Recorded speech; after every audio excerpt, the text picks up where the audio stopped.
play that you ever did, or favorite moment when you were playing at JM? I'm gonna take this all the way back. I'll take it back to when I was a water boy. What happened? I think JM was playing the Southtown or West Montgomery, somebody like that. And Rick Parks went to go kick a field goal, and he got blocked at the end of the game. And the defense left the ball right there, and I forgot who it was. But somebody picked the ball up and just walked in the end zone, and we won at the end of the game. That was one of the best moments I had at JM, and it wasn't even with me playing. I was a water boy then. Oh my gosh, I'm sure Rick Parks will be happy to hear that. The field goal got blocked, but it was his senior year. I think it was either his senior year or his junior year. Yeah. One of those. I was in middle. I was young. I was at Chatham County at that time. Well, I think he's instilled some of that same sportsmanship in his kids as well. Yeah. So it's good to see. It's good to see that. I mean, I've lived in this county long enough where it's good to see that kind of stuff going on. I also know that I had done some check. I didn't check it up. I was just checking on background because I was trying to figure out why you're doing this. You're a graduate of the NCAA NFL Coaches Academy. What exactly is that? You have to apply for it. I had an amazing athletic director at Barton, Todd Wilkinson, and he believed in me more than I believed in myself. And he came to me and said, I'm gonna start looking for some stuff that I think you need to try to get into. And he actually sent it to me and showed me what it was. So I had to put all this information in and basically apply to get into it. So I ended up flying out to Indianapolis. It was probably about 20 different coaches from all divisions. And basically we got put through a seminar every single day. Every single day that we were there. It wasn't just about coaching. It was so much outside of coaching versus I want you to be 100% authentic in your skin and be who you are supposed to be. And that's what I learned the most from that whole time I was there. And we ended up talking to I think Jim Irsay talked to us. What's my man? I said Baylor. Oh man, it's gonna hurt my feelings. Baylor head coach, he was at LSU. I forgot his name. He came and talked to us. Look, if we talk about something else, you'll remember. Yes, he came and talked to us. We learned a whole lot from that standpoint. But the biggest thing is people spend too much time saying what's wrong with that kid. He's always doing this and that versus what actually happened to him to make him act that way. And that was some of the biggest things I learned there. So basically, there was a whole lot of coaches there, and a whole lot of people tried to get into it. You know what I mean? I was blessed enough to get into it and learn a whole lot that weekend, just about the big picture of coaching. You know, and it sets you up to be in the room with some higher ups to basically get your foot in the door to the NFL world. You know what I mean? So it was a great experience. I was definitely blessed to be there. I also found that you co-founded the Greensboro Giants, now known as the Triad Elite Ducks. Yeah, What's that all about? So the Greensboro Giants, they had just started. I was in college and at UNCG, and Greensboro Giants had just started the year before. And so my internship, I got in. I think it was Monique McCullough, and I got introduced to her, and they were the Greensboro Giants, and they were trying to get it off the ground and running. So John Reynolds, he was there. There was one more guy, Alan Hooker. I don't know if that name means anything to you. I know he played a part into it. He played at Eastern Randolph. He's real big in college football. His son actually got drafted from Tennessee, volunteered to the Colts. Okay. And they all started it. So we were just trying to put an organization together. And that was actually my first experience coaching on the team. And we had an 8U team. And all of the kids that were on our 8U team, all of them went to play Division I football except two of them. One of them went to play D1 basketball, and the other one went to school to be a nurse. And so that was my first experience with it. I was blessed to be with a dude named Haywood Cloud that's in the Hall of Fame. Winston-Salem State, we coached together. And his kids were on the team. And that's when I really started seeing how to raise my kids through sports, because he had two boys of his own. And I looked up to him a whole lot. And he did a real good job that year coaching and just showing me all the stuff you got to do to set your kids up for success. I asked you the question, why you take that job at Barton?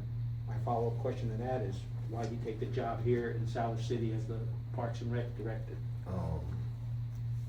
It was hard for me to leave Barton, like super duper hard. I didn't want to leave at all. And every time I hit the road recruiting, Chatham County is my area, so my first stop all the time would be stopping Siler City. And on my way out, wherever I was coming from, if I could come through Siler City, it was always a reset for me, because coaching on the outside, it looks gorgeous. You know what I mean? You take a picture after the game, you won, everybody, oh man, I'm so proud of you, blah, blah, blah. After the camera flashes and that picture is over, oh, you starting right back over. This is non-stop. And I was just coming back home, and I would stop at the ball field. I'd ride by the fields, and I'm like, there's nobody outside. I go by the schools, and I just saw the effort people were putting in to lift weights, and you're not taking it serious. And I kept sitting around waiting on somebody to come back and fix it, you know what I mean? And I was in the car with my son, and I got a phone call. I got offered a job at a college, and it was a job I thought I'd been waiting on for a long time. And my son looked at me and said, Daddy, we got to move again? And I was like, I don't know yet, because I'd already started entertaining the idea of coming back here.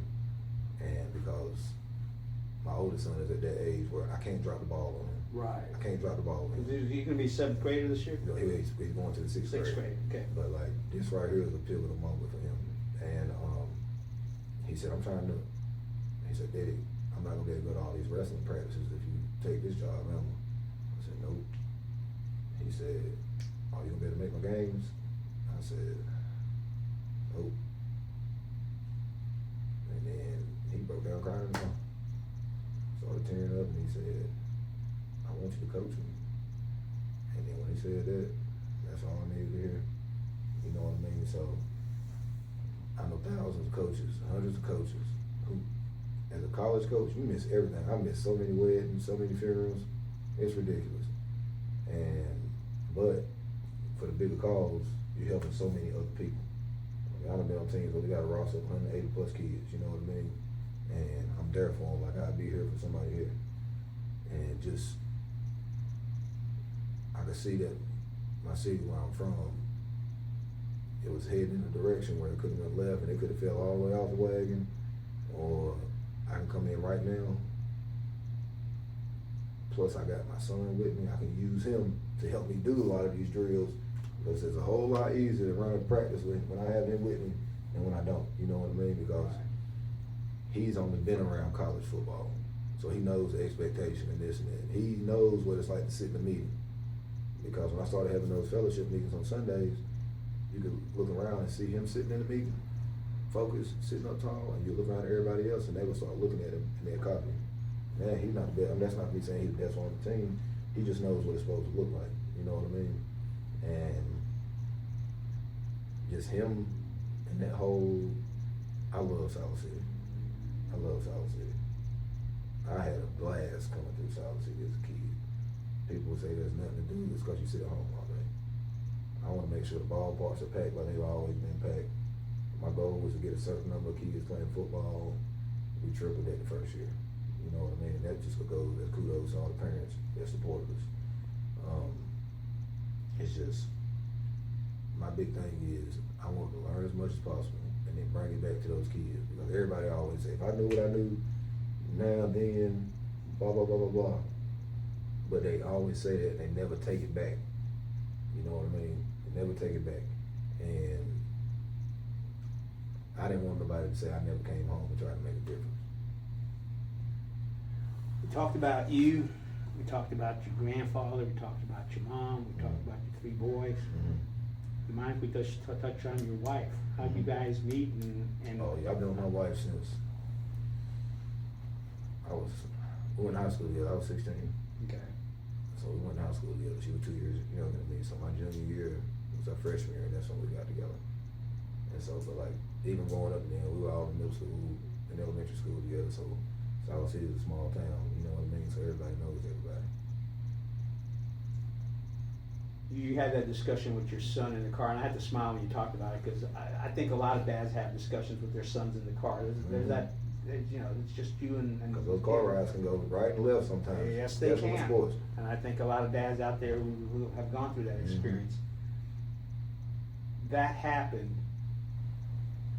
Did you talk to your wife about it afterwards? Or how's she, and again, if you don't want to answer this question, that's fine, but how's she involved in the decisions that you made, not just here, but at Barton and all along the way? I mean, if it wasn't for her, my first school I coached at, she was already, she was at the end of nursing school, at the beginning of nursing school.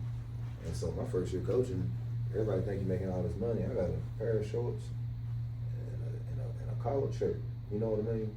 And so we had to make a whole lot of sacrifices from that standpoint just to make it. And she knew what she wanted to do. She knew what I wanted to do. So when we together, we know what each other wants to do. So let's just work together. And money is money. You know what I mean? As long as the bills are paid, we're fine. But she never gave me any flack about taking other jobs. It's just, it'll be something as simple as such and such called me. She said, well, what we gonna do? And honestly, that'll be the end of it. Next thing you know, I tell her, look, go ahead and start packing stuff up. Go ahead and start packing stuff up. Look over here and figure out what schools we need to check in on. And I said, I just handle the rest. And so most of the time we would move places, she wouldn't even see the house before we got there. She would get there and there'd be a house there. You know what I mean? So if it wasn't for her, I wouldn't be able to move like I needed to, especially with my kids, because she comes from a family where it's all girls, cousins and everything. So this is new to come into a household with nothing but wild boys and athletes, you know what I mean? It had to be a little shock for her, but like all in all, we work together through this coaching thing, and she's actually in nurse practitioner school right now, and she wouldn't be able to do that if I would have kept coaching. And so this whole time I've been coaching, everybody else had to put all this stuff on the back burner. And I'm a football coach. I'm always been a football coach, but once I took this job, I realized I was way more than that. There's a whole lot of stuff I didn't realize that I could do that I've been doing. And at the end of the day, I'm still a coach. Like, it's hard for me to shake that off. But now, she got the opportunity to go back to school like she wants to, because now with this job right now, I'm home, or I can have the kids. But before, she won't be able to do what she's doing right now. So it's been some give and take, you know what I mean? So your kids spend a lot of time out on the fields with you, don't they? Now, Does that include yeah. the 4-year-old? The 4-year-old's old enough to Oh go. yeah, our sports here started 3 years old. Okay. Everybody can play. And even if they're not 3 and they're 2 and they can move a little bit, sign them up. Sign them up. It's something they can do, because a lot of times parents don't understand the first thing they have to get over is the fear of going out there in front of everybody. Right. And once you get past that, they just out here having fun. Now, how are you gonna handle the car ride home? They're 3 and 4 years old, you know what I mean? And then I'm out there refereeing the game, so I can hear the parents. And I'll be sitting there and I'll call the parent over and I'm like, look,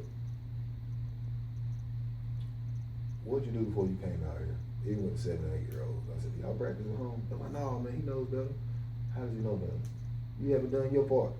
So it's been a whole lot of me calling people out, just to be honest with you, when it comes to this coaching thing, because your expectation as a parent might be totally different than what reality is. Because a lot of the time as a parent, you haven't done what you're supposed to do. Yeah, you love them, you give them support, but when they have math homework, they do their math homework, they playing sports, they're gonna be good at it. You gotta practice at home, you got homework. So it's a whole lot of give and take. Does the fact that you coached on the college level add more credibility, or does it not make any difference? I mean, it definitely does. It definitely does. Because a lot of small town mentality stuff can happen sometimes where people are, oh, he didn't do nothing. What does he have to say? The thing about me is, you'll see most of the stuff we put online here and there, I try to keep myself out of all the pictures and the videos. Because at the end of the day, if it just starts being about me and my credibility, we losing sight of the mission. No, the mission is to develop these kids to be the best in the round, and 100% believe in themselves and what they can actually do as a human being. And that's what we're doing. But once I get around people it's all about me, it's about we and the development of our kids. Yeah, I was gonna say, on your Facebook stuff, you're really good about putting out the stuff on the kids and them being successful in accomplishing things. Yeah. All right, we're gonna be wrapping this up, but let folks know exactly what they need to do if they want to sign up. You mentioned that you talked to East Chatham Charter. Do they need to reach out there, or do they need just touch base with you first? They basically already have a team. Okay. East Chatham Charter does. We're actually filling spots right now for our rosters for our 13-year-old team, and that's just 8th graders. You know what I mean? Because 12U is 7th graders. We're trying to fill that void for kids who don't have a sport, who don't have middle school football. And I'm gonna be honest with you, as soon as we start getting this off the ground, we gotta do something about wrestling. We have to, because it makes no sense that we don't have wrestling as well, when most of all the high schools have a mat. Mm-hmm. And if they don't have a mat, I have a mat through Parks and Rec. You know what I mean? And it's just the same thing goes with volleyball. If we're really talking about the development of our kids, we have to have an option for them when they hit this 8th grade level, because if we don't, everybody can't afford to go to the next counties over to play on these other teams that might cost $300+. We can play right here in our own backyard. But if you just go to Siler City Parks and Rec on Facebook, in the bio you will see a link. Click on that link, it'll take you right to the registration page. Yeah, and as a former rec league dad, I will say too, you mentioned some of the things about kids don't have time to get into trouble. They don't, because on some of those rides back, they're in the back. In the back. Yes. Asleep, and when they get home, they finish up homework, or if they've done it already, they're asleep. They don't have time to. And those kids that are in the 8th grade, this is the most pivotal time in their life as far as them going right or left, because now you're right at that age where you can hang out with the older crowd or the people that still kind of your age, you know, and we just got to make sure these kids keep going in the right direction, because one false move, it can mess you up for your whole high school career. And not having that coach and mentor during that whole August to October, November, what are those kids actually doing? Right. What are they doing? Nothing. Getting in trouble. Getting in trouble. I didn't say that. Yeah. But some of them. A lot of them getting in trouble. Now, a lot of them aren't, but you're still missing out on that development standpoint. You're missing out on the development of our kids. And we're dropping the ball on that right now. All right, Coach Treiston, thank you so much. Yes, sir. Folks, reach out. Siler City Parks and Rec Facebook page. Your contact information is also on the website as well. And I'm on social media as well. You can find me on Facebook or Instagram. It's all connected. Yeah, you just won't see his face, because he's more worried about getting the kids out there. And yeah, they've got good content. You need to check it out. See all the stuff they're involved with. You've got, like you said, you got sign up for this, and you also got sign up for other things, don't you? Yeah, flag football. We just had adult co-ed softball for the first time in years in Siler City. Okay. And that's going to open up on the 24th of this month. And then you got something coming up at Bray Park, I think, in August? Yeah, August the 1st is our summer send-off. We had the event last year. It's basically a back-to-school event for the kids. Vendors are welcome. You don't have to pay. All we ask for is that you donate some school items. You can bring a box of pencils, you know, and that'll satisfy us. And it'll be vendors, music, games. I think I have like 4 bounce houses right now, so it'll be a big deal. All right, we got a coach with passion. We got a coach who also has standards, structure, and accountability. And it sounds like your 6th graders, he's got that in line as to knowing the standards, structures, and accountability. So look, folks, if your kids are going into middle school, get them signed up. Wherever you are in the county, I personally would love to see inter-county play here. Definitely. So that we don't have to go outside the county and spend a whole bunch of money. Yep. Thank you so much. Yes, sir.